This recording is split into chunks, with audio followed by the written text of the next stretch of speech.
A mí me encanta verte detrás del piano. Yo no le elegí la música estaba en mi casa antes. Mis padres no me criaron con que tú eres mujer, vas a ser discriminada. A mí no me criaron así, músico y ya. Mi primera casa aquí en la capital fue la casa de Johnny Ventura.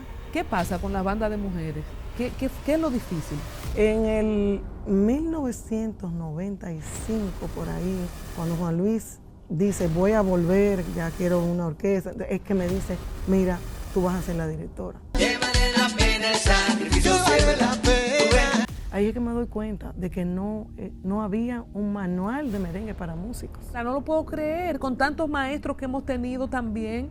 Desde el 1854, en el periódico Oasis, la reseña que sale del merengue es discriminatoria. Tacalacatán.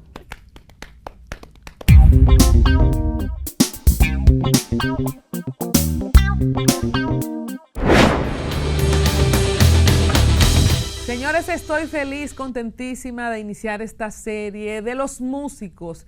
Y qué honor, qué privilegio que sea con una mujer que yo pienso que nos ha hecho quedar muy bien, tomando en cuenta lo difícil que es esta industria para las mujeres, que además somos madres, las que son casadas, las que tienen otras responsabilidades. Y pues sin duda me va a complacer muchísimo compartir con ustedes esta historia de éxito, la trayectoria de la maestra Yanina Rosado. Gracias por estar con nosotros. Gracias a ti por la invitación. Es un honor, de verdad, un privilegio ser la primicia, ¿verdad?, de esta etapa tuya. Y nada, agradeciéndote desde el fondo del corazón por interesarte en esta historia, que cada quien tiene la suya, ¿verdad?, en esta que es muy particular.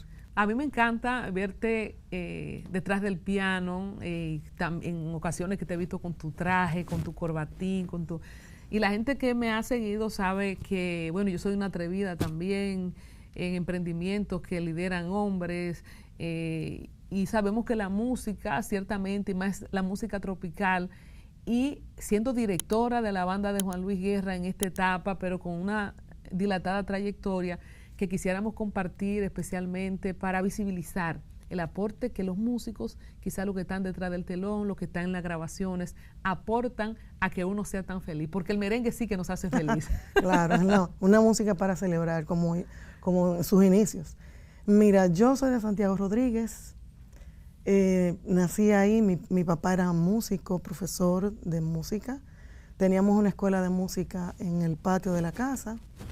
Mi casa era muy pintoresca porque había al lado, mis padres tenían un cine, del otro lado de la casa estaba un salón de belleza y en la parte de atrás de mi casa había una escuela de música. Qué dichosa. Sí, yo tuve una infancia muy feliz porque la música siempre estuvo por todos los lados, porque el cine envuelve mucho la música. Y, ¿qué te digo?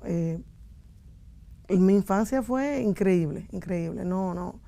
Mi papá se esforzó en que cada persona del pueblo debería aprender música, porque como cultura es amplia. ¿Y cómo él tiene esa conexión en ese tiempo con la música? Mi papá llegó no era de Santiago Rodríguez, era de Tamboril, y llegó a Santiago Rodríguez en el 1941 como director de la banda municipal de allá. Y ya se quedó en ese pueblo y no volvió a salir nunca más. O sea, no. ¿Y se casó ahí con una...? Se casó con mi mamá, que era de allá de Santiago Rodríguez, y ya ahí se quedó. Echó, como quien dice, raíces muy fuertes ahí, porque el pueblo entero, todo el que aprendió música para ese entonces, fue de la mano de mi papá. ¿Y él te alentó o fue algo que tú quisiste, que tú elegiste? Porque algunos padres no quieren que los hijos hagan su carrera a veces. No, yo no le elegí la música estaba en mi casa antes. De hecho, mi mamá sabía música, los hermanos de mi mamá también, los primos. Es que mi papá tenía un fervor por enseñarle música a todo el mundo. O sea, nadie escapó en mi casa de ese fervor de papá. Pero qué alegría. Yo tengo aquí en mis notas que estuviste en el grupo Orquesta Constelación, eso es en tu pueblo. Sí, ese fue el primer pueblo donde yo ahí yo dije, ahí fue como mis primeros pininos en el merengue, pero pininos en el merengue no tanto como pianista, sino como transcribiendo, copiando música, porque esa orquesta, que era, yo la dirigía, fue la primera orquesta que yo dirigí, éramos compañeros todos de enseñanza de música, pero a mí me tocó la parte de transcribir arreglos para montarlos en esa banda. Entonces, dentro de esa historia, pienso que me forjó dentro del mundo del arreglo musical. Y tú dices, la primera orquesta que dirigí, una de las cosas que me llama mucho la atención, porque no vemos muchas mujeres dirigiendo bandas, y menos bandas de la talla. En Latinoamérica no. ¿Verdad? En Latinoamérica no, y por eso decía de la música tropical, que ha sido básicamente dominada por los hombres, salvo cuando tuvimos La Chica del Campo, El Que Concepción, por decir algunas de bandas completas de mujeres. ¿Y fue fácil por ser la hija del director de la banda municipal ser directora, o el liderazgo de Yanina fue algo que surgió? Porque de repente puede ser músico, pero ser la directora, no sé si para ese tiempo ser mujer significaba alguna desventaja, o como te digo, por el hecho de tu padre empoderarte, a ti se te hizo fácil. Mira, nada es fácil en la vida, pero yo no me crié mis padres no me criaron con que tú eres mujer, no, vas a tener problemas, vas a ser discriminada. A mí no me criaron así, músico y ya. Tú quieres ser músico, tú puedes llegar. Mi papá lo único que me decía era que lo que yo hiciera, que tratara de hacerlo bien. Desde el punto de si era pianista, si era arreglista, conductora, desde cualquier perspectiva de la música. Que tratara de estudiar, prepararme para hacerlo bien. Mi papá, de hecho, la escuela de música que mi papá tenía, la gran mayoría éramos muchachas. Éramos muchachas. O sea, que ahí no podemos, estamos hablando de qué año. Uy, ¿qué te digo? 70, 75. En la música no hemos visto esa discriminación de género, vamos a decir. ¿Y ganaba igual una mujer músico que un hombre? Es que en ese entonces, como yo era estudiante, yo no trabajaba. No, pero digo yo, al inicio de tu carrera, ya para salir del tema de género, que vi el otro día un documental de Hollywood de que las actrices ganaban menos que los actores, y eso se me quedó en el disco duro. ¿Era así? No. Igual. O sea, hay tarifas. Tú tienes tu tarifa como músico. Punto. Te pagan. Hay una tarifa establecida por grabación de jingles, por grabación de voz, de jingle, por locución. Hay tarifas. Eso. ¿Cómo siendo ya músico, dirigiendo una orquesta, va a la universidad pero no estudiar música, estudiar ingeniería en sistemas? En ese entonces, en mi casa, mi mamá quería que yo estudiara una carrera. Yo no pude ir a Berkeley en ese entonces porque mis padres no tenían los recursos. Era muy difícil como salir del país a instalarte en Boston para estudiar. No sé, como que mis padres tuvieron cierto temor a eso, porque yo fui la más pequeña de la familia, de mis hermanos. Entonces, ¿cuántos son? Cuatro.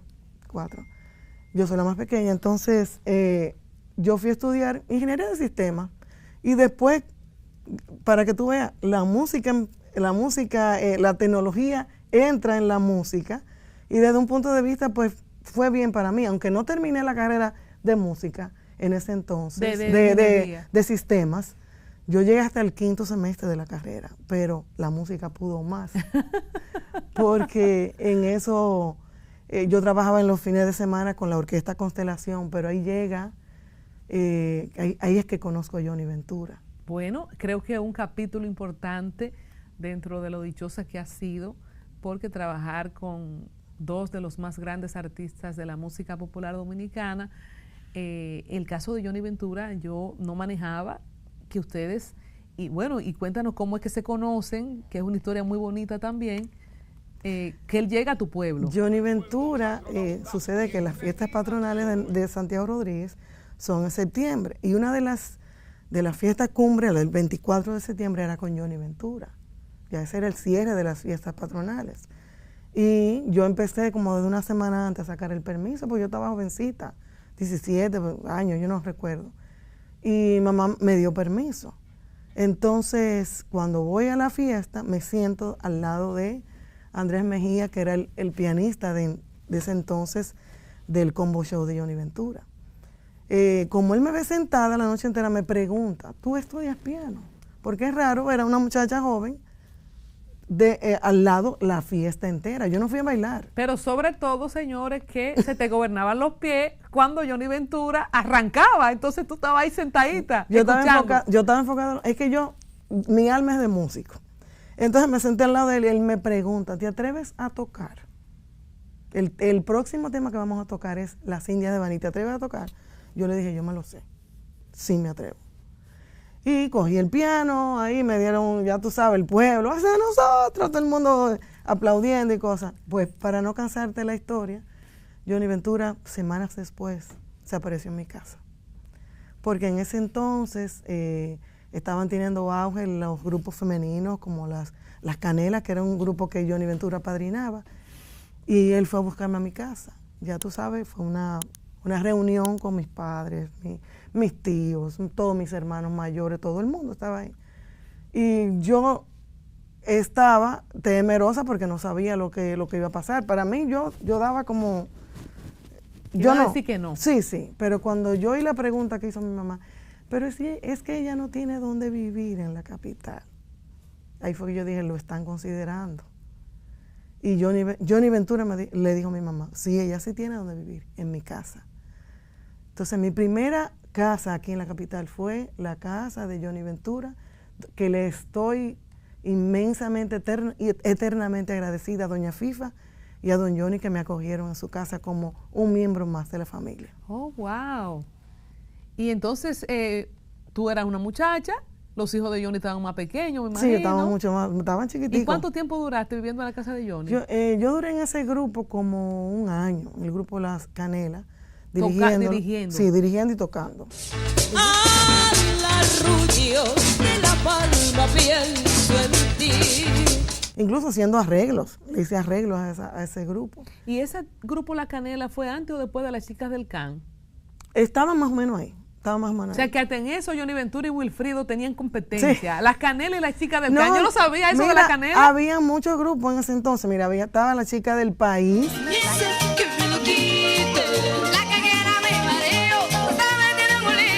Las Chicas del Can, Las Canelas, ¿cuál otro grupo? No, pero Mandarina fue mucho después, Jorge. Sí, Aris García, que tocaba trompeta, tenía un grupo, pero ella era trompetista, pero el grupo era como mixto. ¿Entiendes? O sea, en ese momento estaba pasando todo eso. Las Canelas, un año en la casa de Johnny Ventura, tú con 17 años. ¿Qué pasa después de ahí? Después de ahí yo salgo de Las Canelas, como que se desintegra ese grupo, y Johnny Ventura me ofrece el puesto de tecladista en el combo show. O sea, Johnny Ventura como que creó ese puesto para mí, porque antes no había tecladista. Entonces yo empiezo a trabajar con el combo show de Johnny Ventura, con hombres. Y, ¿una muchacha? Sí, y viajé, ahí es que yo conozco a mi esposo, a Juan de la Cruz, que tocaba percusión, tambora y timbal con Johnny Ventura. ¿No te dejó? Eso fue de una vez. ¡Fuápete! No, pasó un buen tiempo. Luego de ahí yo comienzo a trabajar en estudios de grabación. Ahí es que yo conozco a Juan Luis Guerra, a Manuel Tejada, a Ramón Orlando, porque mi esposo, como yo trabajaba como tecladista, yo empecé a hacer teclados de todos esos temas que se grabaron en ese entonces con Sonio Valle, muchísimos arreglistas dominicanos, Jaime Querol. Tuviste un tiempo en el Hotel Jaragua. ¿Eso fue después de Johnny Ventura? Después de Johnny Ventura, se abrió una plaza en el Jaragua que tenía 2 orquestas desde las 8 hasta las 3 o 4 de la mañana. Había 2 orquestas funcionando ahí. Yo llego como pianista. Y después que tengo como 2 años, eso fue en 1985, por ahí, 86, no recuerdo exactamente. Pero me hacen la directora de 2 orquestas en el Jaragua. Y luego de ahí me hacen la propuesta de que necesitan una tercera orquesta, para cubrir un horario de 8 de la noche hasta las 4 de la mañana, porque había un casino. Entonces el dueño del casino dijo, necesitamos que haya música hasta las 4, que es la hora que cierra el casino. Entonces ahí yo formo otra orquesta que se llamaba la Late Band. Entonces eran la primera la Jazz Band, la segunda la Merengue Band y la tercera la Late Band. ¿Y tú estabas de directora? Yo estaba de directora de las 3 orquestas. ¿Y qué eran horario 48, eso fue terrible para mí. Eso fue terrible para mí. O sea, ¿tú estabas corrido todo ese horario? No corrido, iba y venía. Pero lo peor era, lo peor no, el trabajo mayor, más laborioso era, que yo tenía que montarle semanalmente música a esas 3 orquestas. ¿Cuánto duró eso? Que eran diferentes. Yo duré 12 años. ¿Por qué te fuiste del Combo Show? ¿Qué fue lo más difícil de esa etapa como mujer joven, la viajadera, ya estabas casada, no sé? Cuéntame cómo fue Yo esa me casé etapa. después. Nosotros salimos los dos casi al mismo tiempo. Yo salí primero del Combo Show y luego porque también uno busca crecer dentro del ámbito musical como arreglista, uno quiere... Yo me sentía en ese momento, yo quiero ser arreglista, yo quiero ser... ni siquiera pensaba en ser directora de grupo, pero el arreglo, yo quería estudiar. Porque básicamente te desgasta, tocando el mismo repertorio siempre, y la viajadera, ¿verdad? La viajadera, entonces tú no te ocupas de ti, de tu crecimiento como músico. Tú piensas como ya llegué aquí y esa no era mi meta. Yo quiero hacerte una pregunta que me quedé con lo de las canelas. La banda se desintegró, no funcionó.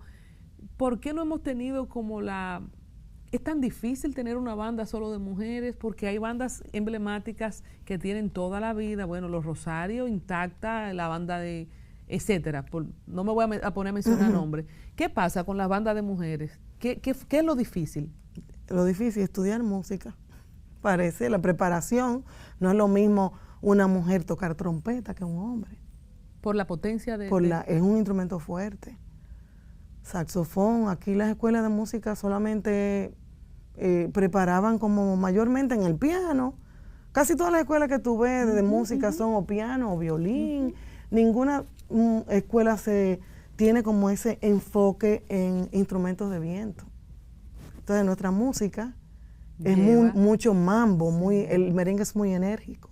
Entonces eso tiene mucho que ver en que no haya orquestas ahora mismo femeninas. Y ahora que tú lo mencionas, el tema de la percusión, también básicamente los hombres son que ejecutan la mayoría de elementos de cuero. Es difícil para las mujeres. Sí, también es difícil. Además, las mujeres, no, como que en el área de percusión aquí no hubo ese auge. Pero quizá por un tema natural, ¿verdad? De la fuerza del hombre. No crean, no. Había muchas mujeres, incluso hay aquí muchas muchachas que son percusionistas, pero ya batería. Yo no recuerdo el nombre de la chicán, una blanca con el pelo negro, que era un escándalo ¿cómo se llama? ¿En qué? ¿Conga o guira? En la conga, que era un escándalo, que ella hacía un escándalo con eso. Yo no trabajé con las chicas del can. Sí, pero bueno, volviendo al tema tuyo, pasa ese tiempo, 12 años en el Jaragua, no viajas en ese tiempo, Sí, ¿verdad? pero en esos 12 años en el Jaragua, ahí yo conozco lo que es 440, se empieza a formar 440. ¿Cómo lo conoces? En grabaciones, en estudio de grabación. Yo conocí a Juan Luis Guerra en un estudio de grabación. Y Juan Luis en el año 88, 89, cuando se empieza a grabar Ojalá que llueva café, yo grabé ese tema.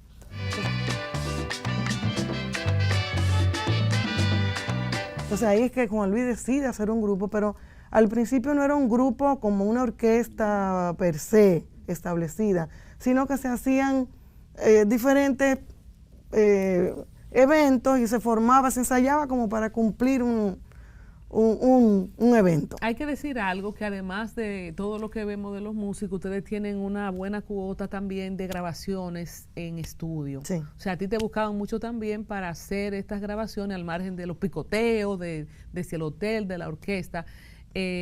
Para mí, de hecho, Ojalá que llueva café debe ser, si no la más, una de las obras de arte en la música más bella en cualquier idioma. De hecho, creo que lo dijo José Luis Perales en un video una vez. Es una belleza. Ah, sí, yo lo vi, sí. Es una belleza esa canción. ¿Cómo fue la experiencia de Ojalá que llueva café? Y ojalá que llueva café. Mira, cuando usualmente con nosotros grabamos, como empezamos en ese entonces, uno empieza a grabar con la estructura solamente, la base rítmica, conga, piano, bajo. Uno no está escuchando lo que al final va a hacer el tema. Las letras tú no las escuchas, tú las vienes a escuchar después, cuando el tema sale. Cuando el tema está en elaboración, cada quien se enfoca en lo que tiene que hacer. Ojalá que llueva café, si tú te pones a ver, cuando yo vi el título, es un título, ¿qué te digo? Es un título. Ojalá, no sé, como cualquier otro título, ¿verdad? Ojalá que llueva café. Tú no sabes de qué se trata. De hecho, sí sientes que es un tema esperanzador. Pero al final fue que yo vine y para mí es un himno. Es un himno. Dentro de nuestro folclore, nuestros clásicos merengues, un himno. Yo pienso que si hacen ese top 100 de las mejores canciones del mundo, tiene que aparecer en todos los idiomas. Bueno. Lo que te tocó hacer ahí fue el piano. El piano. ¿El arreglo de quién es? No, Juan Luis Guerra. Cuando eso yo no trabajaba en 440. Entonces, ¿cómo fue la primera vez de conocer a Juan Luis? ¿Y cómo se da esta mancuerna que básicamente entiendo que eres como su mano derecha en la música? Ahora. Pero en ese momento, cuando se forma 440, es como, Juan Luis pensó, voy a trabajar con los músicos que conozco del estudio de grabación. Nosotros empezamos ese proyecto, pero era un proyecto que no estaba establecido hasta el boom de Bachata Rosa. Entonces, ¿tú siempre fuiste la directora musical o solo la pianista? No, yo solo pianista. En el 1995, por ahí, cuando Juan Luis ya dice, voy a volver, ya quiero una orquesta, es que me dice, mira, tú vas a ser la directora. Desde ese tiempo es que yo empiezo a ser conductora, como quien dice, directora de 440. Janina Rosado. ¿Cómo te cambia eso tu ritmo de vida profesional, este nuevo compromiso? Eres coproductora de muchas de sus producciones también. Cuéntanos de esa etapa y mundialmente también reconocida. Y por esto, porque como que no es usual ver una mujer dirigiendo una banda y estamos hablando de uno de los artistas más importantes del mundo, Juan Luis Guerra. ¿Qué te digo? La vida, tú te acostumbras a ser músico. Yo digo que yo vine al mundo como con ese chip. Y yo no veo la música como mi oficio, como que, wow, tengo que... No, es algo que está dentro de uno. O sea, para nosotros, tanto como para mi esposo, para mí, trabajar la música es algo natural. Algo natural. Como lavarse los dientes. Sí, eso algo es natural. Y empezar un proyecto es muy... Hay un desafío, claro, que cómo vamos a enfrentar esto, pero es chévere. Uno lo goza. ¿Qué pasó en esa segunda etapa que tú dices que él te llama, Juan Luis, y que tú vas a ser mi directora musical? Cuéntanos un poco de la historia y de la historia del grupo también a partir de ese momento. ¿De qué año estamos hablando y qué cosas, qué discos ustedes hicieron? No sé si tú participaste en Bachata Rosa o a partir de ahí. Yo participé en Bachata Rosa. ¿En arreglos o solamente? No, solamente. Todos los arreglos de 440 son de Juan Luis. Yo trabajo como coproductora desde el 2006, desde La Llave de mi Corazón. Yo estoy haciendo la función de coproductora. Sí tengo un desafío mayor, ya no soy músico solamente, ya no soy la directora solamente. Cuando tú diriges una orquesta, tú tienes que estar pendiente de que si estamos tocando, por ejemplo, una bachata, el tema que viene atrás, tú tienes que saber cómo tú vas a marcar ese tema, si es muy lento, si muy rápido, si el tiempo, que estén listos los músicos porque hay que hacer un cambio de set, que si el tema que viene es bachata, el que está tocando tambora va a coger y hay un tiempo en la tarima que hay que, ¿entiendes? Hay una estructura, cuadrar. Hay que cuadrar. ¿Y los ensayos cómo son? O sea, la cantidad de ensayos. Por ejemplo, ustedes son la misma banda desde hace mucho tiempo, sí. Básicamente. ¿Cuánto tiempo tiene la orquesta con los mismos músicos? Wow, yo no... ¿qué te digo? Nosotros tenemos como... Como 30 años.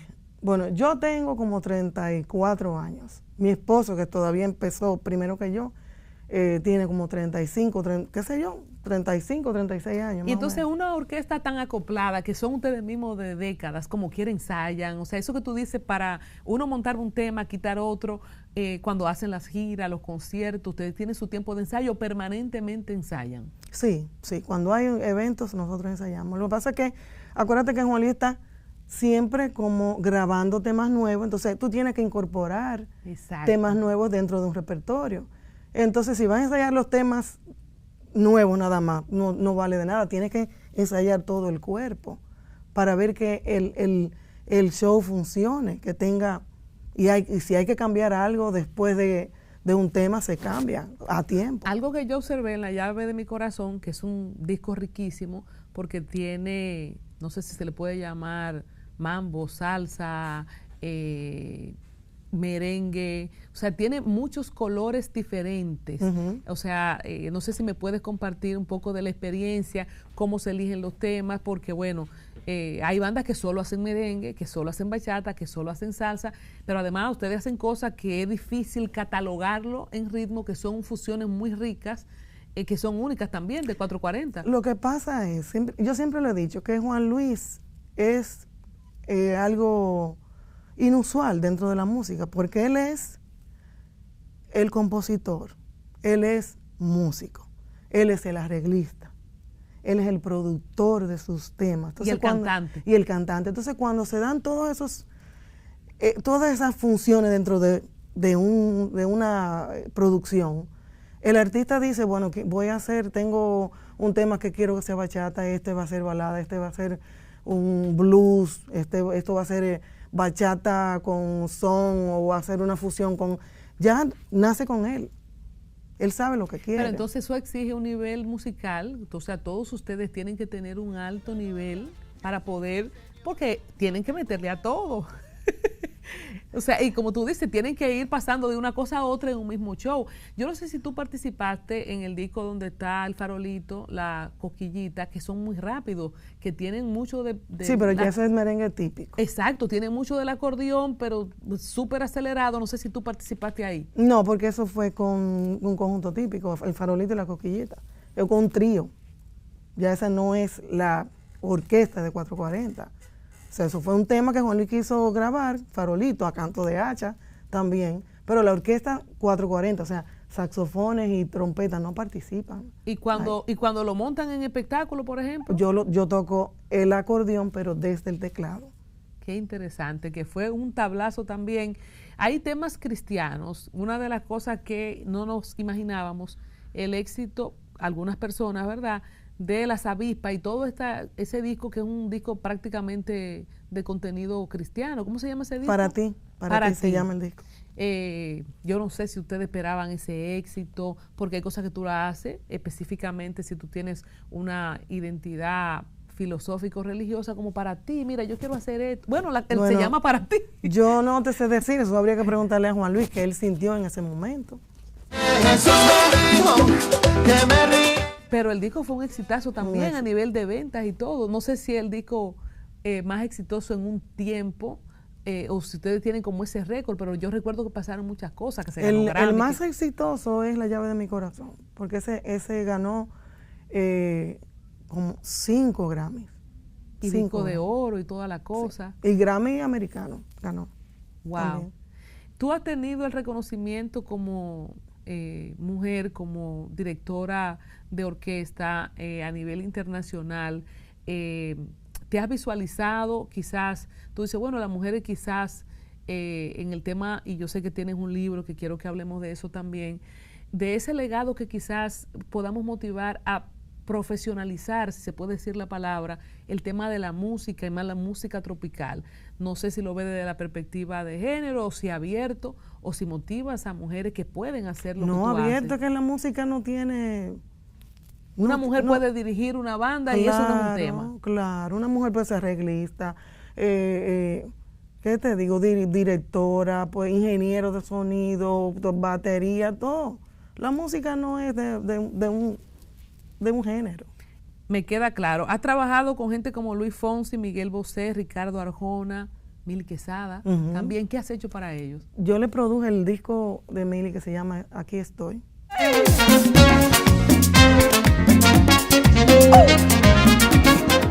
Donde está el tema Toma mi vida, que hay un dueto entre ella y Juan Luis. Ese fue arreglo mío. Un exitazo. Sí, yo produje esa. ¿Y cómo se da eso? ¿Ella te busca? ¿Eso se da? ¿O eso es por el tema de los estudios, que los músicos que están en los estudios? ¿Cómo se da esa? No, ella me buscó. Y se da mucho eso, que la gente te demanda, ven para que me haga un arreglo. En el caso de Luis Fonsi y Arjona, ¿cómo fue? Sí, Arjona fue querían incursionar en una bachata. Entonces grabamos la versión de uno de los temas de él, lo llevamos a bachata porque él quería, tú sabes, acaparar un poquito más la radio. Esa versión solamente se hizo para radio, igual que Luis Fonsi.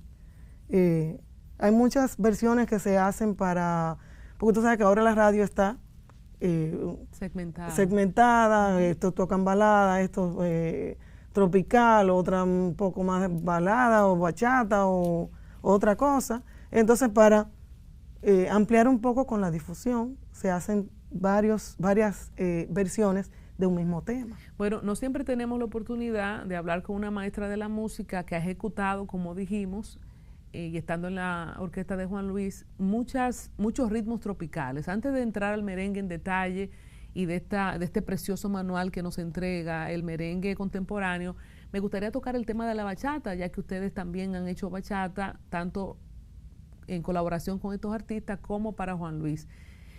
Hay una discusión de la bachata, de lo que es, de que si el origen es de bolero. Ya como maestra musical, me gustaría que a mí me explicaras la construcción de la bachata rítmicamente a nivel de instrumentos y cuál es la diferencia quizás en ese bolero que se hacía antes y lo que le suma la bachata rosa de Juan Luis a la historia de la bachata mundialmente. ¿Qué te digo? Mira, el bolero es un género más pausado, tiene orquesta, tiene congas, tiene instrumentos de percusión que no tiene la bachata de nosotros. La bachata de nosotros es simple, es bongo y guira. ¿Por qué tú dices la bachata de nosotros? ¿Hay otra bachata? Bueno, hay gente que hace bachata y le pone batería, le pone... la bachata de Luis Enrique con Juan Luis tiene batería, ¿entiendes? O sea, porque la bachata se desprende, el ritmo, el patrón del bongo es del mismo bolero, pero suena diferente porque en el bolero interviene timbal, interviene otros instrumentos. La bachata es como una reducción rítmicamente hablando, porque suena muy diferente. El bolero es con maraca, la bachata es con guira. Cuéntame los instrumentos para yo ubicarme. Tiene así, que podamos contar cuáles son los instrumentos de la bachata, auténtica bachata dominicana. La bachata dominicana, bongo y guira. Y guitarra, o sea, todo. Bueno, estoy hablando de percusión. Ok. Y dos guitarras y bajo. Dos guitarras, el bajo, guira y bongo. Y bongo. Esos son los instrumentos de la bachata básica, ¿verdad? Sí. Esa bachata que identificamos de Luis Segura, por ponerle un nombre, ¿verdad? Sí, sí, sí. ¿Qué tiene la bachata de bachata rosa a nivel de qué le enriquece? ¿Son esos mismos instrumentos o hay otras cosas en el color? Hay muchísimos instrumentos más. La bachata rosa de Juan Luis tiene piano. La bachata de la bachata madre, como le dicen, no tiene piano. La bachata de Juan Luis puede tener piano, puede tener cuerdas, puede tener todo lo que sigue siendo bachata, porque el ritmo bachata no lo define la guitarra o el bongo solo, lo define ese el patrón. El patrón y porque tiene guitarra, o sea, es como la misma bachata pero ampliada armónicamente. La bachata de Juan Luis tienen otros recursos armónicos, melodías más elaboradas, más largas, la prosa es diferente, el mensaje es otro, coros más románticos, ¿entiendes? O sea, es otro color de bachata, pero es bachata. ¿Qué podríamos decir que le suma a la historia de la bachata este aporte que hace Juan Luis, no solo con el reconocimiento internacional, pero qué pasa después de ahí, como para dimensionar la bachata a lo que es hoy, que tenemos escuelas de música en Rusia. Yo fui a Japón y me sorprendí, llevé muchas cosas, pero la gente lo que quiso fue bachata. O sea, tiene algo, y de hecho le dedicó una bachata a los japoneses, Juan Luis Guerra. Me imagino Fukuoka, sí. Exacto. Dile a la mañana que se acerca mi sueño. ¿Qué pasó después de Bachata Rosa en la historia de la bachata? Ese disco completo fue un boom, porque todos los temas, y tú te pones a ver en la historia, tienen su público, tienen su momento, cada uno fue un hit. Entonces no te puedo decir que qué pasa, porque hay que verlo todo como un cuerpo. Bachata Rosa es una producción que cada uno de los temas tuvo su propia personalidad. Cuando ustedes viajan, ¿qué por ciento? No sé si tú lo puedes medir como directora de la orquesta. Es como en la comida, ¿verdad? ¿Qué tanto yo pongo de arroz, de habichuela, de carne, de ensalada? Ustedes que tienen tantas cosas, pero el fuerte merengue y bachata. El fuerte es merengue. Ajá. ¿Y qué tanto porcentaje después queda de bachata, hablando de Bachata Rosa, cuando tienen que hacer las presentaciones, lo que la gente le pide? Otro, ¿cómo es? Yo diría que el mayormente en nuestro repertorio es de merengue. Dedicamos a lo mejor un 5% a salsa, pero el restante es bachata. Bueno, dicho está, y yo quiero que hablemos ahora de merengue. A propósito, manual para la base rítmica, el merengue contemporáneo.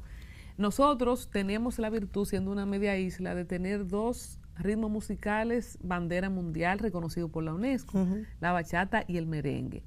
Y obviamente en la historia del merengue, sin duda que hay muchas cosas que contar con la evolución que ha tenido.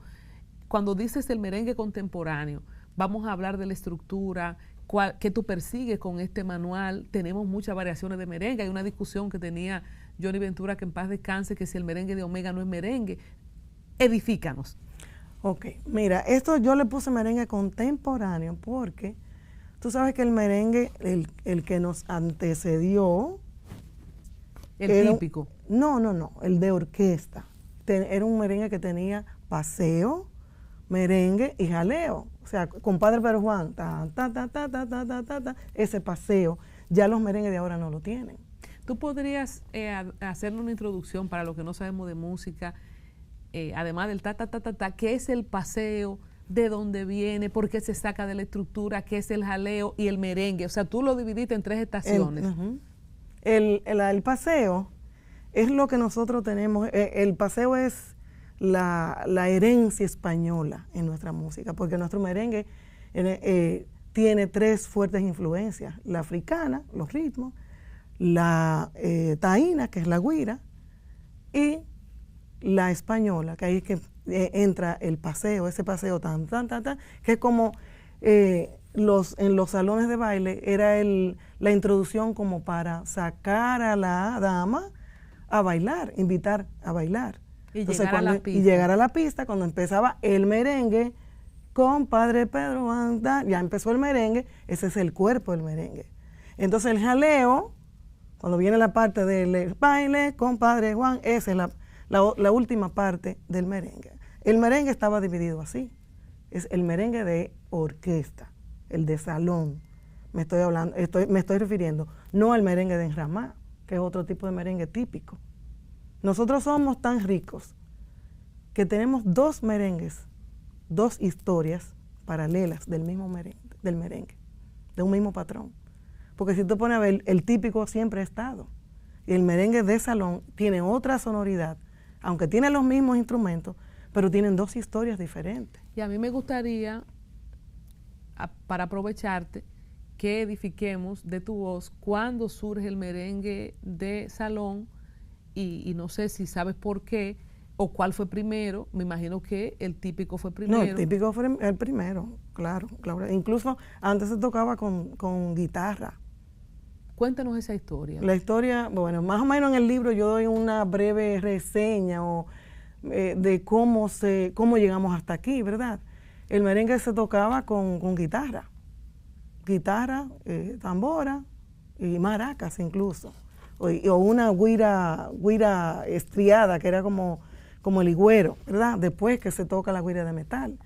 Entonces, cuando llegó el acordeón de Alemania, que llegó por la zona norte, según dice la historia, al tener un sonido más dinámico, más fuerte, porque no es lo mismo tocar una guitarra, ese acordeón echó a la guitarra a un lado y se instaló desde ese entonces como el trío típico de merengue, el acordeón, la tambora y la guira. Yo quisiera saber, si tú tienes el dato, cuáles son esos primeros ejecutores del merengue de cuerda, que se quedaron muchos bachateros luego haciendo ese merengue de cuerda. Anthony Santos todavía lo hace, Eladio Romero Santos lo hacía, La Muñeca, por ejemplo, un buen ejemplo de ese merengue de cuerda. ¿Quiénes son los primeros merengueros de cuerda? No tengo ese dato, ¿no? Y los primeros de acordeón, ahí es que está Tatico Enrique, algunos de los... Sí, bueno, hay que saber antes de Tatico Enrique quiénes estaban, pero desde Tatico es que más o menos uno conoce. Entonces, merengue de Porque cuerda... acuérdate que estamos aquí en la capital, pero en el campo se daban muchísimas cosas. E incluso en los campos se tocaban mangolina, valsier, se tocaban los palos. ¿Y la mangolina y el valsier de dónde son? De aquí, nosotros tenemos muchísimos géneros musicales. ¿Y mangolina, pri, tenemos el chenche matriculado, tenemos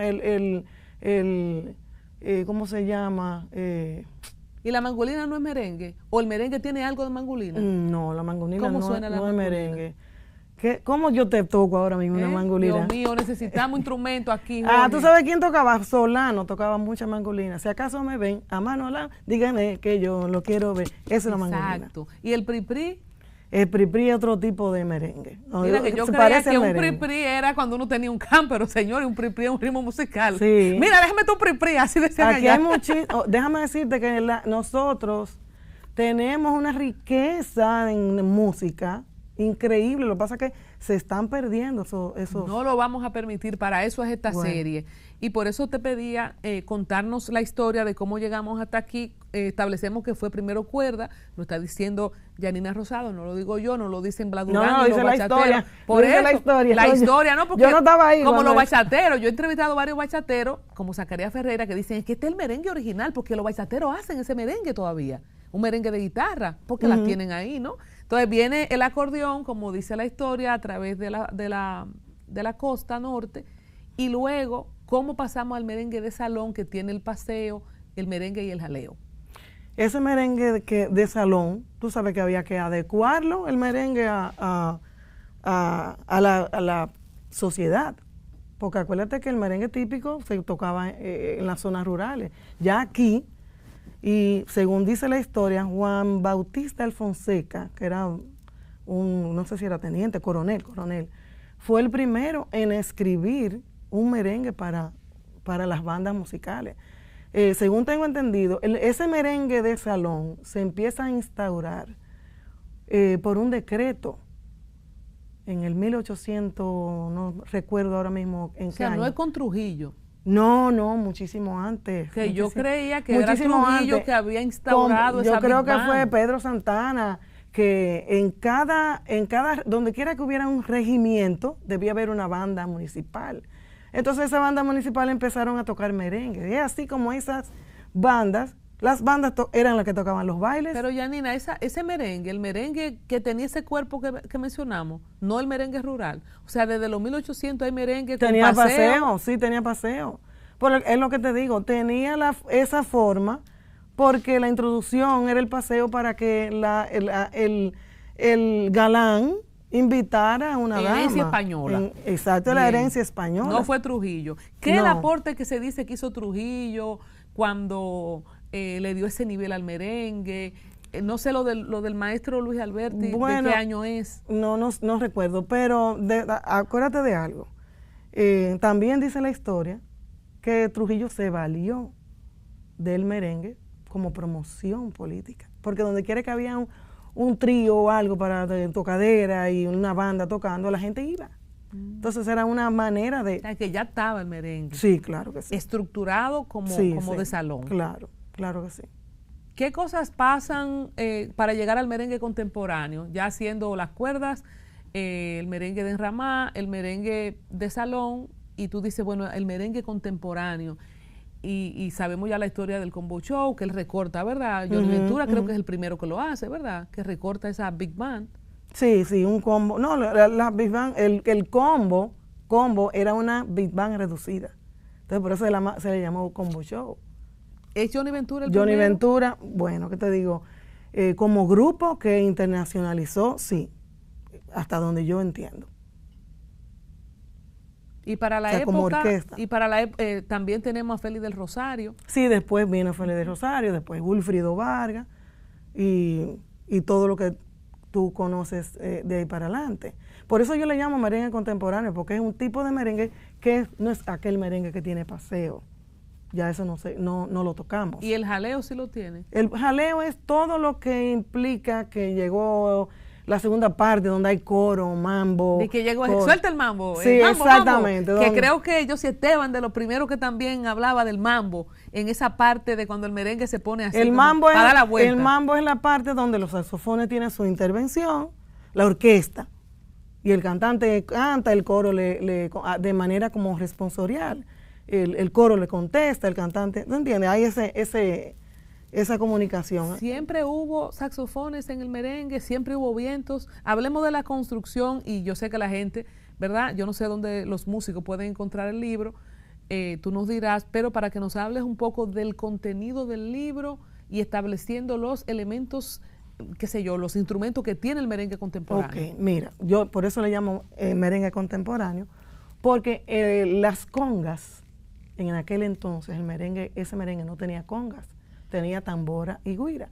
Las congas empiezan a partir como de la década de los 60, por ahí, 60, empieza a resurgir entonces las congas tocaban en el merengue, solamente en el jaleo o en el mambo, pero no tocaban en la parte del cuerpo del merengue ni en el paseo. Entonces, este merengue que nosotros tenemos hoy es un merengue que tiene tambora, guira, congas, bajo y piano como base. Me refiero al merengue de orquesta. No quiero entrar en discusión porque el merengue típico tiene su base. El merengue de nosotros, el que nosotros tocamos, es este. Entonces, el libro, le puse así por eso. El libro tiene mucho que ver. Yo en mis tiempos que estaba estudiando en la universidad, en la UNFU, que ahí pude completar mi carrera, pude terminar mis estudios en música, la licenciatura en música. Mientras estaba estudiando en la UNFU, la escuela de la UNFU tiene un intercambio musical, cultural, más o menos, con una escuela la escuela de Hamburgo, Alemania.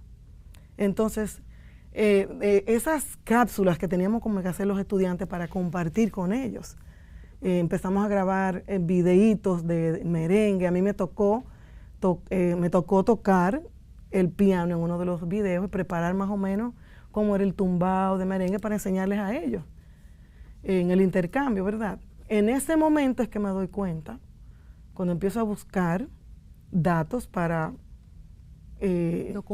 documentar como algo, la historia que voy a hacer, porque todo eso va a ser, se le van a poner subtítulos en inglés para que ellos para compartirle a ellos. Entonces, ahí es que empiezo a buscar más o menos para armar algo que no fuera muy largo, no extenderme mucho y que fuera más como conciso. Ahí es que me doy cuenta de que no había un manual de merengue para músicos. ¿En serio? No existe. ¿Tú sabes lo que yo encontré? Cómo hacer merengue en una licuadora. Libros de repostería. Que es un dulce el merengue, ¿verdad? Por eso es tan Suspiro, alegre. suspiro. Es un suspiro el merengue. Eso fue ¿Quién le puso merengue al merengue? Dicen que el vocablo merengue nació de Francia. No, ¿Pero por qué se le puso a esa música que surgió será aquí por merengue? lo sabrosa que es. Por lo dulce Sí, que por es. lo dulce que es. Bachata se le da más Entonces, no bachata. había nada escrito hasta ahora, no lo puedo creer, con tantos maestros que hemos tenido también, ¿verdad?, en el merengue. tenía que ser una mujer, no es por nada. Pero entonces ahí que yo empiezo, pero no, me reí cuando encontré lo del libro con la licuadora, pero me dio un poquito como de cierta pena porque digo, bueno, pero vamos a pasar por la historia y el merengue se va a quedar empírico la vida entera. Entonces, nosotros como músicos que estamos girando, siempre uno tiene preguntas. Otros músicos de otros países nos preguntan, ¿cómo que se tocan? Enséñame a tumbar. Y ahí fue que yo entendí. ¿Qué tumbar? Enséñame a tumbar. El tumbar es el tumbado de piano, como se toca el tumbado de piano en el merengue. Que dicho sea de paso, cada músico lo toca de una manera única. No todos tocamos igual. Todo el mundo tiene su tumbado. Sí, la negra tiene tumbado así mismo. Entonces, yo tengo muchas preguntas que me surgen. Ajá, dime. Complétame para llegar al libro, porque me han surgido como 20 preguntas con lo que tú estás contando. Bueno, pues entonces... tú dices, bueno, no tengo nada escrito para este trabajo que voy a presentar en Alemania. Preparé mi charla con lo que más o menos yo entendía que podía compartir como experiencia mía. No lo que tenía, no encontré nada. Entonces empecé a compartir desde mi experiencia, bueno, yo toco así, al final se convirtió en yo toco esto de esta manera, hay otros que lo tocan de otra manera, y ahí comenzó este idilio, como quien dice. Yo dije, me gustaría hacer algo que si alguien se encuentra en Alemania, en Portugal, en España, y de repente le llevan una tambora de regalo, como artesanal, con un palito, si es músico, claro, si tiene conocimientos musicales, con este libro puede saber qué mano toca el aro de la tambora, qué mano toca el cuero, qué mano toca aquí, cómo se mueve, cómo tocan los músicos el patrón de merengue en la tambora. Entonces la pregunta que me surge, ¿todas estas décadas de merengue fue de oído? Sí. Oh, wow. Por imitación. Bueno, de las 1000 preguntas que me han surgido, por ejemplo, hablando de tumbar. Claro, sí te digo, hay músicos aquí percusionistas que leen música, pero nunca se había, por ejemplo, aquí yo te puedo enseñar, a ver cómo te explico. Yo hice una grafía. Grafía es notación musical. Entonces, cada golpe de la tambora está representado por una grafía, una figura. Que no es una nota. Es una nota, okay, pero el músico que lo lee va a saber cómo ejecutarla. Cómo ejecutarla, si es con la mano derecha, si va sobre el palo. Antes no teníamos eso. Antes teníamos un tan, ta, tan, tan, tan, tan, ta, ta, ta, ta, ta. Pero el músico percusionista, si no estaba en República Dominicana, sí, no sabía cómo ese ta, ta, ta, ta, ta. Si no está viendo un video. Exactamente. De la pregunta que me surge es la forma en que los rosarios tocan la tambora, que es algo que me compartió. Eso es merengue caballito. Ajá, y que supuestamente algo muy único que fue Luis, ¿qué se llama? Tony, que lo tocó. No sé si tú has observado Tony, eso. ¿quién es Tony? De ellos, de los hermanos No, el Rosario. merengue caballito existe hace mucho tiempo. O sea, porque supuestamente a lo maco, sí, como después hizo... Lo que pasa es que ellos, era el ritmo que más tocaban. Ellos se diferenciaban porque todos sus merengues lo tocaban con ese patrón. Que ya existía con ese antes. estilo, sí, sí. De hecho se le llama caballito. Después de ahí se le empezó a llamar a los macos. Porque ellos lo popularizaron. Ellos le dieron mucho más, o sea, todo su repertorio estaba, su base era ese ritmo, ese estilo de merengue. Y los boricuas copian ese estilo, según tengo entendido. Los boricuas que hacen merengue, como Elvis Crespo, le gustó esa. Entonces te quiero preguntar, ¿había dos formas o hay más de dos formas? Hay 3 estilos, merengue pambiche, el merengue tradicional derecho. Explícanos cómo es cada uno. Vamos a ver. El merengue tradicional derecho es el que es tan, tacalacatán. Ese es el patrón derecho.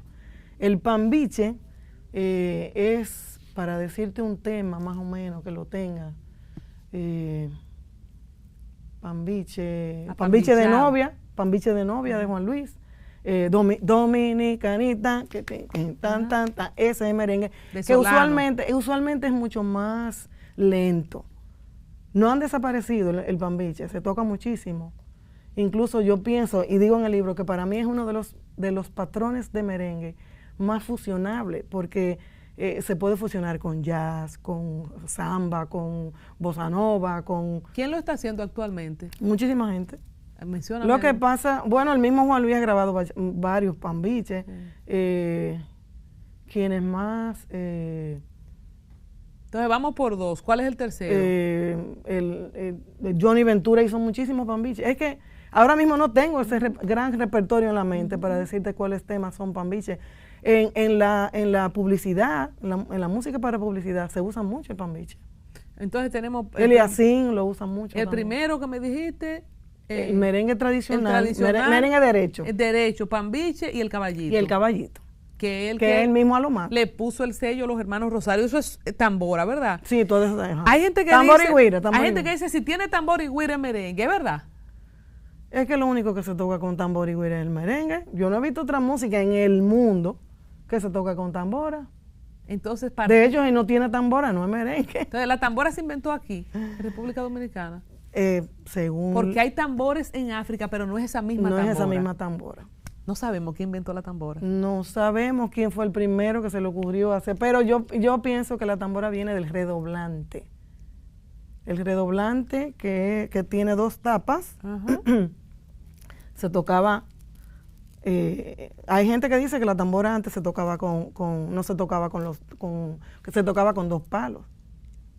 Y que en un momento Se le perdió un palo a se uno. le cayó el palo a uno y él lo que hizo se fue, enderezó la cosa y siguió tocando con la. ¡Qué buena! Esa es una historia, pero yo no sé qué tan. Tiene todo sentido. Sí, tiene sentido para mí, pero entonces las dos tapas, los dos cueros, yo pienso que eso hace una referencia a ese redoblante, ran, ta, ta, ta, ta, ta, que tenía dos tapas, el tambor. Señores, los dominicanos somos grandes, nuestros propios instrumentos. Hay países que no se pueden dar ese lujo.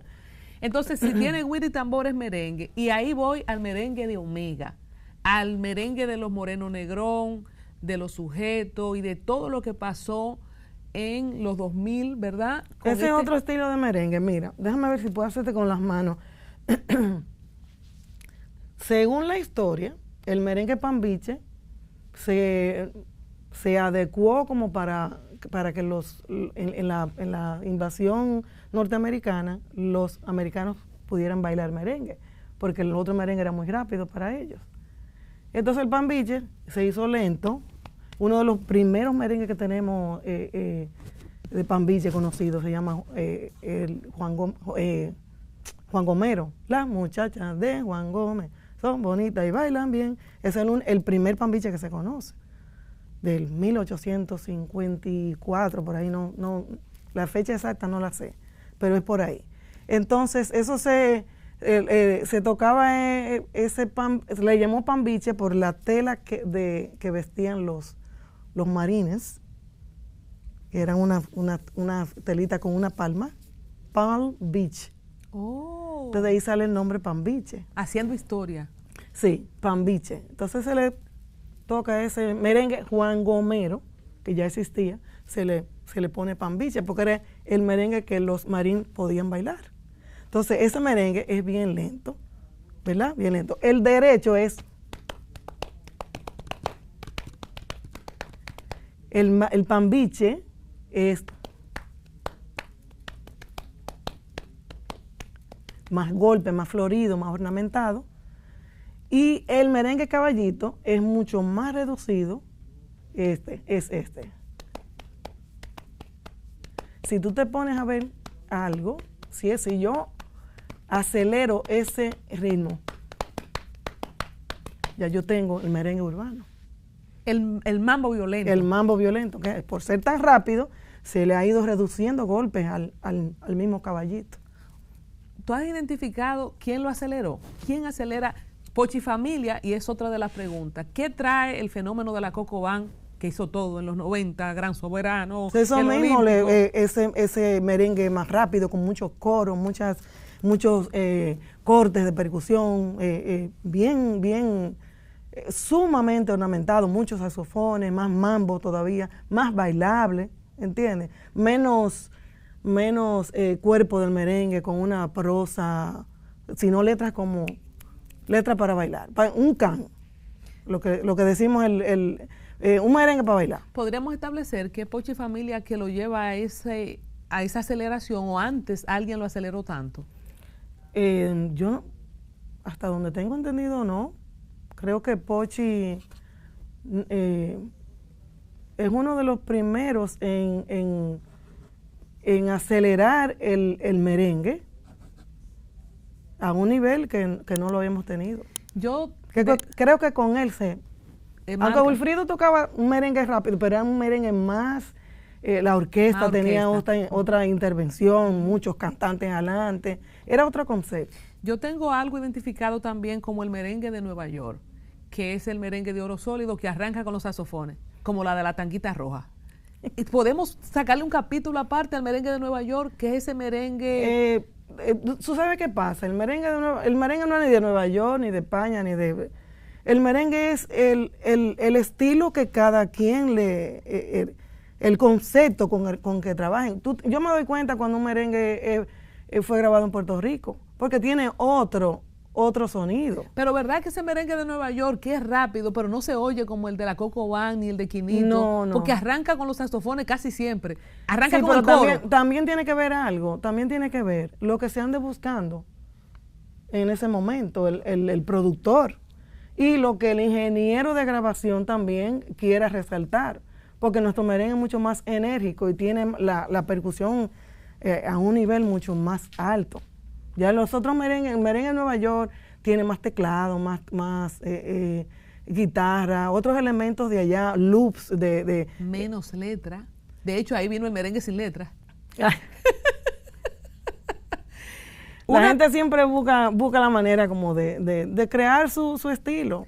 Me devuelvo, me voy a los 80. Tenemos a Ramón Orlando, que de hecho fue de los primeros que le arregló a Juan Luis Guerra. No, tocó piano. Exacto, que tocó, exactamente. Entonces Ramón Orlando es un maestro de clásico, ¿verdad? Él estudió música clásica. Uh-huh. ¿Y qué podríamos comentar del merengue que hace Ramón Orlando?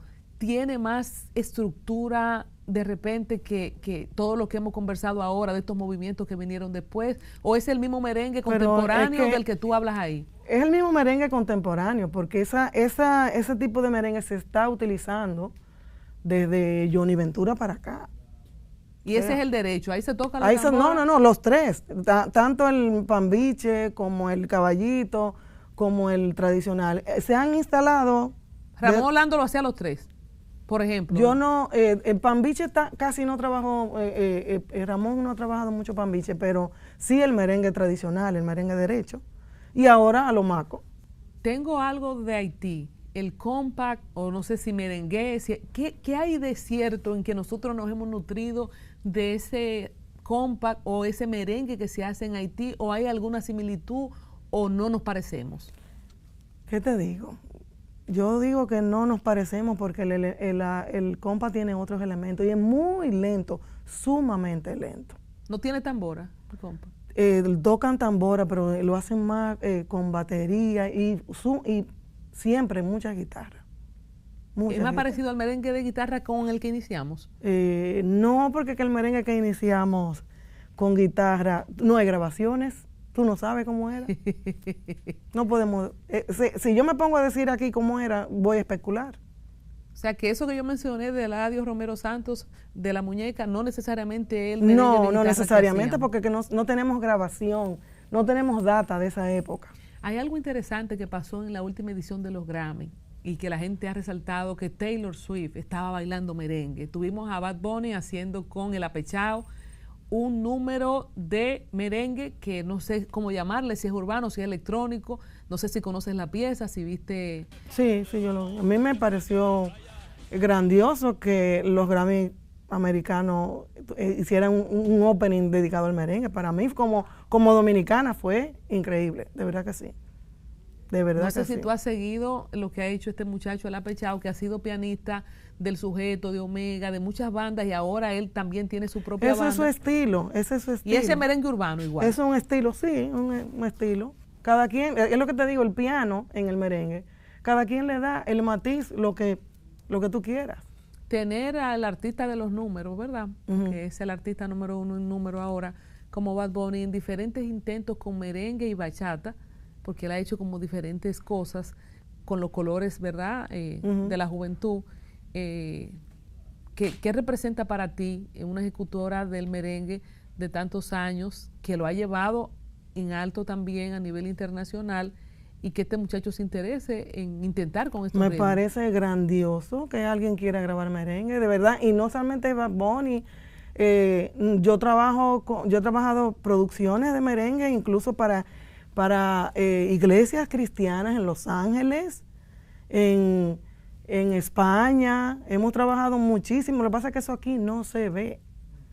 La gente ve lo que está en el momento, lo que se televisa comercial. mucho, lo comercial, pero mientras tanto el merengue sigue tocándose. Yo no conozco, o sea, no he visto una sola fiesta, boda, cumpleaños, que el merengue esté ausente. Y tú acabas de decir lo que sería mi última pregunta con respecto al merengue.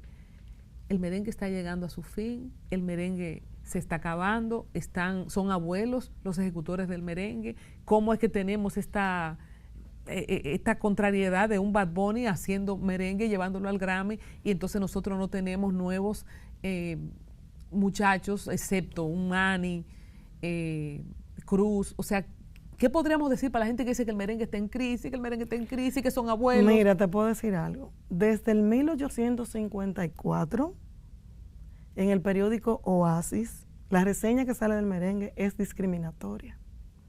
Entonces, desde ahí el merengue se está discriminando. ¿Por qué?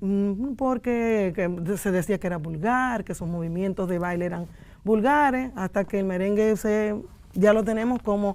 Yo digo que no puede caer, porque entonces, si esa es la identidad de los dominicanos, mientras haya un dominicano viviendo aquí o fuera de aquí, déjame decirte que el dominicano que vive fuera de aquí le da mucha importancia a su ritmo. Yo diría que quienes más lo consumen, te puedo dar fe de eso, porque nosotros andamos el año entero de gira y los conciertos de nosotros, y la gente lo que baila es merengue y lo que pide es merengue. Entonces yo no estoy de acuerdo con que el merengue está de capa caída. Que haya exponentes que no lo están realizando ahora mismo, sí, porque acuérdate que se involucran muchos recursos, aquí no tenemos una casa disquera. ¿Tú entiendes? Ese apoyo, el artista necesita ese tipo de difusión que ahora es diferente. ¿Cuánto cuesta hacer un buen merengue? Hablando de la cantidad de instrumentos que se llevan. Eso no tiene un precio estándar, porque... Pero no son 5,000 pesos como un dembow, Yanina. No, claro que no. No, porque en un merengue de orquesta intervienen muchos músicos, 10, 12, a veces 14, 15 músicos. El factor depende. económico sería también Claro. a considerar. Sí, el factor económico. Más lo que cuesta promocionarlo también. Cuesta promocionarlo. Aquí no tenemos disqueras, ¿entiendes? Que antes teníamos disqueras, en los años 80 había un apoyo. Y ya que mencioné el diferente. dembow, ¿qué te parece como maestra de la música el dembow? Mucha gente dice que si es música, que si no es música. ¿Cuál es la estructura del dembow? Y que ahora vamos a tener el Día Internacional del Dembow en Nueva York, en el Madison, con el Alfa, y que el dembow se está colocando como un nuevo ritmo con ebullición en República Dominicana. Que a nivel de música, ¿qué podemos decir del dembow? ¿Qué te digo? Lo que yo he oído es que los ritmos para mí no se deben discriminar, ningún género. Lo que yo no estoy de acuerdo es con el mensaje que se esté proyectando o difundiendo en esos temas. Pero el dembow o el reggaetón como ritmo, como patrón rítmico, no hay que discriminarlo. ¿Por qué? ¿De qué se compone? Porque es muy electrónico, ¿verdad? Es muy electrónico, es más fácil de hacer. No necesita músicos como el merengue, ¿entiendes? Entonces, No necesita esa gran... Es un tipo de música que se elabora en un estudio, en una caja. Entonces, explícanos finalmente como músico que eres, cómo es la arquitectura, se puede decir la palabra, del dembow. Por ejemplo, en el merengue tú me hiciste con, ¿verdad? Con la tambora, ¿cómo es? Porque yo siempre como que oigo lo mismo, como que todos me suenan igual. O sea, ¿cómo es la que estructura? Es un patrón que no cambia, es un solo patrón. El dembow, más rápido o más lento, pero el dembow es... Y la estructura, la orquestación, no se puede la decir orquestación es que no existe. Yo no he visto. Tú me entiendes, ¿no? La pregunta que te quiero hacer es, ¿cómo se compone el beat? No sé, ayúdame. ¿Cómo? El beat es electrónico. Ajá. Es algo que tú compras hecho. Librerías de instrumentos. Y luego, ¿para qué? Y luego tú vas poniendo en una computadora. Es lo que te digo, es algo más fácil de hacer. Por eso es que en la semana, cada semana salen 3, 4, 5 temas, porque es fácil de elaborar. ¿Tú entiendes? Es menos tiempo, es menos costoso. ¿Habría forma de poner otro mensaje a ese sonido? ¿Por qué todo es tan agresivo? O sea, tiene que ver la música, a ver, para explicarme, tiene que ver el ritmo con el contenido. Las bachatas son de amargue, las bachatas, el merengue siempre es una alegría, una historia, se cuentan historias. Entonces el dembow es agresivo, sexualizado. ¿Es que los ritmos llaman a un mensaje? No, no es lo que te digo, el ritmo no tiene la culpa de nada, porque hay muchos merengues que son de un contenido romántico. O social. O social. Sí. Hay bachatas que son románticas y hay bachatas que son que a la mujer la tiran en el suelo. Igual el reggaetón. Es que depende del mensaje. Los ritmos no le hacen daño a nadie. Y en la historia del merengue y de la bachata en su momento también tuvieron su discriminación, como tú dices. Sí, la bachata porque siempre se tocaba, tú sabes dónde, en los barrios, en un cabaret, o en el tipo de música. Es más, se le llama bachata, antes no se sabía lo que era, no tenía nombre. ¿Quién le puso bachata? Bachata era como ahí se armó una bachata, era como una reunión de algo, se armó una fiesta. Un teteo. Una cosa informal, y se armó una bachata, y de ahí se le puso el nombre de bachata, que es uno de los géneros más jóvenes que tenemos. ¿Podría llegar el dembow a una madurez como la bachata? Habría que verlo. No me puedo adelantar a eso, porque ni toco dembow, ni... ¿Te imaginas? ¿Tú te imaginas un dembow ahí, la maestra? ¿Eso no se hace en el piano? No. No se hace.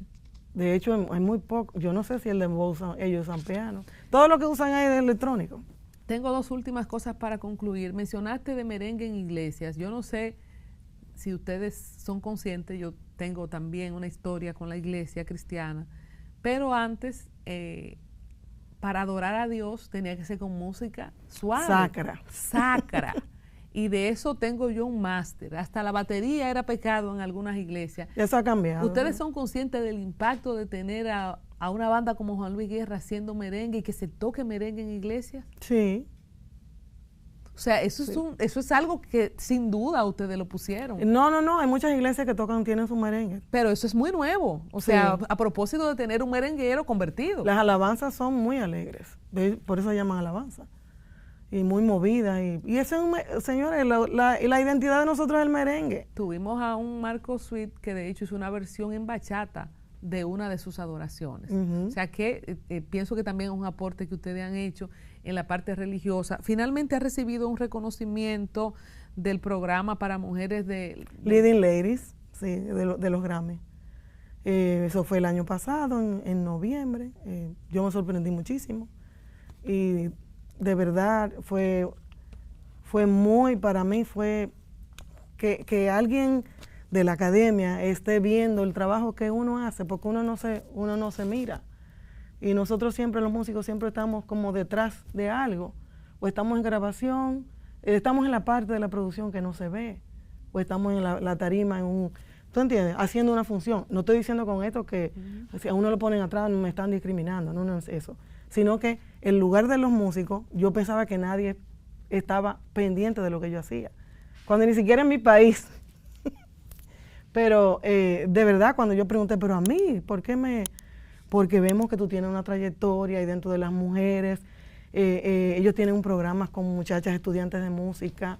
De hecho, uno pasa a ser como mentor de alguien dentro del programa, She's the Music creo que se llama. Entonces uno empieza a trabajar con muchachas que en este momento están incursionando en la música, estudiando música, servirle de ayuda, de referencia quizás, o de inspiración. No, orientar, de orientación también, porque la música cada 6 meses está cambiando el negocio de la música. Bueno, entonces, aunque desde el inicio te lo estoy manifestando, qué bueno que también la academia coincide con nosotros como producción en reconocerte no solamente como músico, sino como mujer dirigiendo bandas, Gracias, no solamente por la banda de Mira, Juan y Luis, antes que terminemos, te digo que está disponible en Amazon, tapa blanda y digital. Y aquí en la UNFO, en la Escuela de Música de la UNFO, está disponible para los...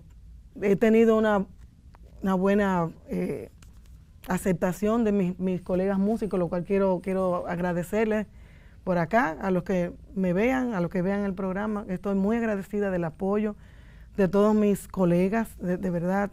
Y esto que nació del corazón, porque yo dije, bueno, voy a pasar por la vida como dominicana y no voy a dejar un aporte. Si este es un pequeño aporte que yo puedo hacer, pues lo voy a llevar a cabo. Fue un desafío porque yo no soy escritora, yo no soy nada de eso, pero dije, quiero hacerlo. Sentí en mi corazón hacerlo y gracias a Dios ahora voy a tener una presentación el 25 de abril, lo voy a presentar en Nueva York, en la Alianza Dominicana. Y más adelante pienso traducirlo al inglés. Excelente, y al francés y a todos los idiomas. Vamos a ver todos los idiomas. Señores, es Yanina Rosado, ella nos ha dejado este documento, el merengue contemporáneo, manual para su base rítmica. Nos ha hecho también la demostración con su cuerpo como instrumento de cómo se tocan los 3 tonos en que se toca la tambora. Y para nosotros es un privilegio, de verdad, como mujer, reconocerte como lo hizo la academia, de poder llevar este liderazgo y de cosas que quizás a veces no dimensionamos. Y la gente que, por ejemplo, ha asistido a iglesias cristianas, evangélicas en Latinoamérica, que podamos también reconocer lo que ustedes han significado para tener música tropical dentro de los grupos de adoración y de alabanza en muchas iglesias en Latinoamérica, y yo pienso que también eso hay que reconocérselo. Muchas gracias. Gracias a ti por la invitación y espero, ¿verdad?, que este libro no sea el único, que sea el primero de muchos, que los demás colegas puedan aportar su granito de arena para que ese merengue no estemos ahora siempre, bueno, yo que pienso que en el 1800 se tocaba así. No, en el 2023 se tocaba así. Y que podamos seguir escribiendo sobre la estructura del merengue para dejarlo para la posteridad. Así es, bueno, que así se escriba, como se escribió este libro, se escriban otros, no solamente del merengue, sino también de la bachata y de toda la evolución de esta media isla que ha dado tanta alegría a la humanidad. Muchas gracias. Gracias a ti.